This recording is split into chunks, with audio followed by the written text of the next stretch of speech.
Okay, this is Unit 4 on similarity, Target 5, using the triangle proportionality theorem. The next two problems I'm going to do in one video, number 4 and number 5, from the notes from class, are different than the first three, only that the first three use triangles, and number 4, there aren't any triangles drawn.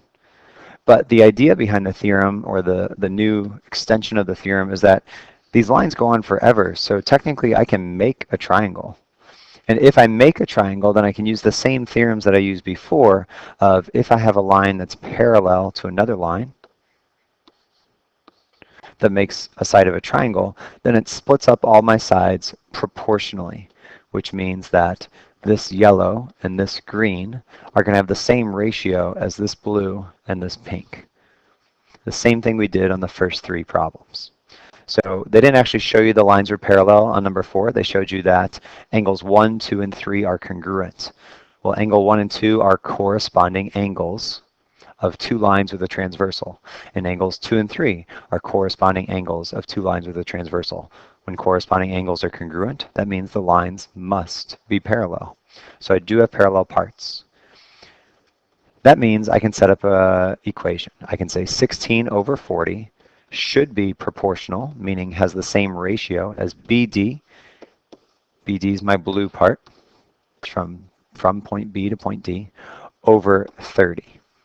And I can solve that by cross multiplying. I can solve that by just multiplying both sides by 30. So if I solve that, I'll get BD is equal to 12. Okay, again, you could solve that by cross multiplying if you want. So 16 times 30 equals 40 times BD. And then you can divide both sides by 40, but you will get BD equals 12. So really the point here is that they don't have to form triangles. If you have parallel lines, you can still do the proportional segment parts. So here's another example with number 5 from class that we did.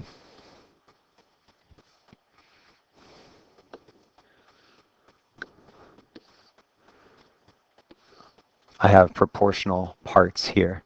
So I can say that 16 over the green space, which is JM, is equal to 15 over 18. So yellow over green is equal to blue over pink. I did left over right is equal to left over right. So cross multiplying would give me 16 times 18, which is 288. So 288 is equal to 15 times JM. Divide both sides by 15, and I get 19.2 is equal to JM.